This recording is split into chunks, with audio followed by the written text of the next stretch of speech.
कदमों में भी थकान थी, घर भी करीब था, पर क्या करें कि अब के सफ़र ही अजीब था।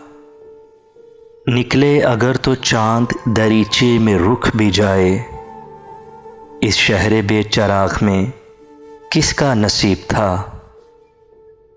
आंधी ने उन रुतों को भी बेकार कर दिया, जिनका कभी हमासा परिंदा नसीब था।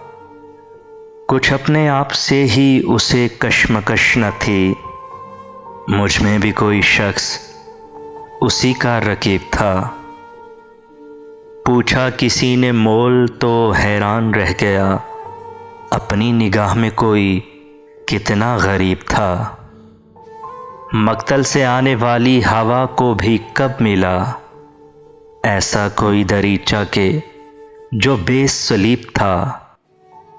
पर क्या करें कि अब के सफ़र ही अजीब था। कदमों में भी थकान थी, घर भी करीब था।